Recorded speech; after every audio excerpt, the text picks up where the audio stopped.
রাজস্থানের রাওয়াতভাটা পারমাণবিক বিদ্যুৎ কেন্দ্রে কর্তব্যরত অবস্থায় গুলিবিদ্ধ হয়ে মৃত্যু হয়েছিল মাথাভাঙা তরুণ সিআইএসএফ জওয়ান প্রমিশ সরকারের। সোমবার 24 আগস্ট 25 বছর বয়সী এই জওয়ানের কফিনবন্দি মৃতদেহ তার মাথাভাঙা 2 নম্বর ব্লকের লতাপাতা গ্রাম পঞ্চায়েতের পুটিমারি সংলগ্ন সাউদেরবশ গ্রামের বাড়িতে পৌঁছতেই কান্না রোল ওঠে।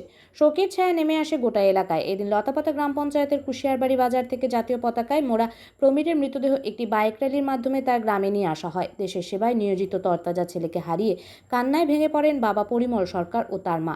প্রমীরকে শেষবারের মতো দেখতে ও শেষ শ্রদ্ধা জানাতে এলাকার কয়েক হাজার মানুষ, আত্মীয় স্বজন ও প্রতিবেশীরা ভিড় জমান। আচ্ছা, এটা একটা দুর্ঘটনা ঘটছে, কি হয়েছে বা কি শুনছেন আপনারা? আমরা তো সেই দিন যেদিন হয়েছে দুর্ঘটনাটা, পরশু দিন 4:30টার সময় ফোন আসে হেড অফিস থেকে। তো আমার কাছে তো আসে নাই, আসছে আমার ভাইস্তার কাছে, বিবেকানন্দের কাছে আসছে। তো আমি ছিলাম বাজারে, তখন বললো যে তাড়াতাড়ি বাড়ি আসো। ভাইস্তা আসলাম, আসার পরে বলে যে প্রমীর যে অসুস্থ। এইটুকুই আমরা জানি, অসুস্থ বলেই হেড অফিস নিয়ে গেছে ডাইকে। তখনই আমরা প্লেনের টিকিট কাটি, দাদাকে আর ওই যে ভাইস্তাকে পাঠাই যে অসুস্থ যখন তাহলে যাও।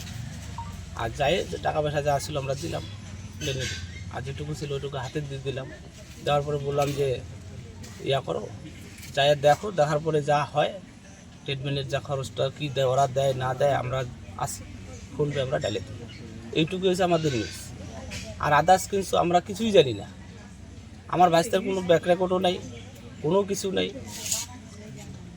আর মানে যে চাকরিটা যে জয়েন করছে, জয়েন করার পরেই কিন্তু ঘরটা হাত দিচ্ছে কোটি টাকা। যে কয় মাস ধরে পায় স্যালারি ট্যালারি যেটুকু পায় ওইটা দিয়েই আমার দাদা ওইটুকু করছে। একটা বন্ধন তুলছে, বন্ধন তুলে এইটুকু লাগাইছে।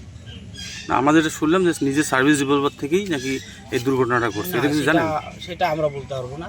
সেটা ওখানকার যেটা ডিউটি অবস্থায় ছিল, এখানে ডিউটি অবস্থায় থাকা সত্ত্বে যেটা হয় সেটা ওখানকার প্রশাসন আছে, ওখানকার প্রশাসন তদন্ত করুক। যদি কি রিভলভার থেকে করছে না অন্য কেউ করছে, তদন্ত সঠিক তদন্ত যাতে হয় এই চেষ্টাটাই আমরা কামনা করবো সবার কাছে। ও শেষ বাড়ি কবে এসেছিল? তাও তো 29 দিনের মতো হয়েছে, মানে আমার হিসাবটা নাই মনে। মানে কবে লাস্ট বাড়ি থেকে যায়? লাস্ট তো 1 মাসও হয় নাই।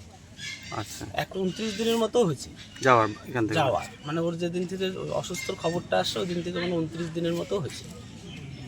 আচ্ছা আচ্ছা, মানে যাওয়ার পরে অসুস্থ এরকম শুনছেন? না না, সেই দিনই শুনছি, যাওয়ার পরে না ভালোই ডিউটি করছে। আচ্ছা, ওই দিনও 4টা অবধি ডিউটি করছে। 4:15টার ঘটনা এটা, ভোর। হ্যাঁ শনিবার ছিল বোধহয়। কী নাম আপনার? আমার নাম যতীন্দ্র সরকার। কি হয় আপনার? আমার ভাইস্তা, মানে আপনি কাকা? কাকা।